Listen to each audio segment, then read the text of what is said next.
আজ আমরা শিখব বিয়োগের ধারণা, অর্থাৎ আমরা বিয়োগ অঙ্ক করা শিখব। তার আগে জেনে নেই বিয়োগ কি। বিয়োগ কাকে বলে? বিয়োগ মানে হচ্ছে বাদ দেওয়া, চলে যাওয়া।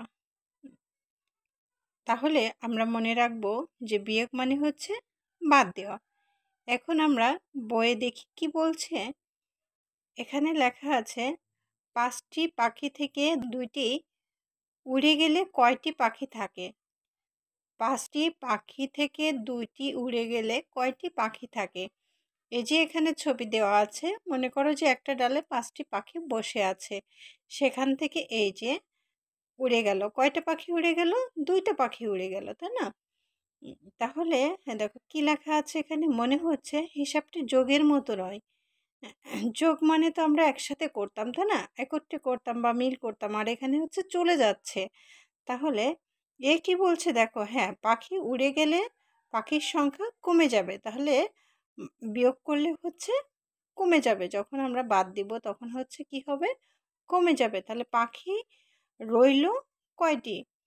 5টি পাখি থেকে যদি 2টি পাখি চলে যায় তাহলে কয়টি পাখি থাকে? এইখান থেকে দেখো বাদ দিয়ে দিই আমরা, এখানে যদি ক্রস চিহ্ন দিয়ে দিই, এটা 2টা ক্রস দিয়ে দিলাম, মানে 2টা পাখি চলে গেছে। তাহলে আর কয়টা পাখি থাকলো?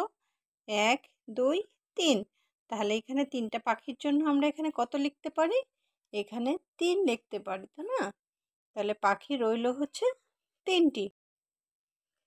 দিয়ার 6টি আপেল ছিল, সে 2টি আপেল খেলো। এখন কয়টি আপেল থাকলো? তার আপেল ছিল 6টি, সে 2টি আপেল খেয়ে নিল, তাহলে কয়টি আপেল থাকলো?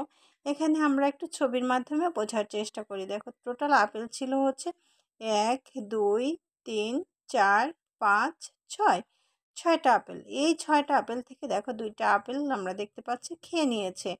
তাহলে 2টা আপেল যখন খেয়ে নিয়েছে তখন আপেল কয়টা বাকি আছে দেখি?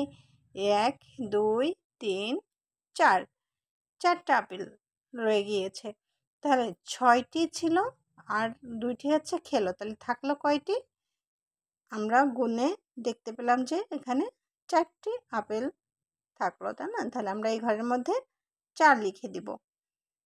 এইভাবে এখানে দেখো বসেছে, আমরা লিখি 6। তাহলে এই যে এটা হচ্ছে কি চিহ্ন? এটা হচ্ছে সেই বিয়োগ চিহ্ন। আমরা এটা মনে রাখবো যে এটা হচ্ছে বিয়োগ চিহ্ন। তাহলে 6 বিয়োগ 2 সমান হচ্ছে 4। তাহলে 6টা থেকে যখন 2টা খেয়ে নিয়েছিল তখন ছিল হচ্ছে 4টি। তাহলে সেই 6 প্রথম আমরা সংখ্যা বসিয়েছি, তারপরে বিয়োগ চিহ্ন দিয়েছি, তারপরে হচ্ছে 2টা আপেল খেয়ে নিয়েছিল, সেই 2 বসিয়েছি, সমান চিহ্ন দিয়ে যে কয়টা থাকলো আমরা সেই কয় সংখ্যা এখানে বসিয়ে দিব। তাহলে আপেল ছিল হচ্ছে 4টি, তাহলে এখানে কত বসিয়েছি আমরা? 4। এই যে 4 বসিয়েছি এটার নাম হচ্ছে বিয়োগফল। এটার নাম বিয়োগফল, আমরা মনে রাখবো। তাহলে আমরা পড়ি 6 বিয়োগ 2 সমান 4। বিয়োগ করে যে সংখ্যা পাওয়া যায় তা হলো বিয়োগফল। এই দেখো এখানে লেখা আছে, যেটা পেয়েছি সেটা হচ্ছে বিয়োগফল। তাহলে এখানে আছে বিয়োগ, এই যে এই চিহ্নটাকে আমরা মনে রাখবো, এটা হচ্ছে বিয়োগ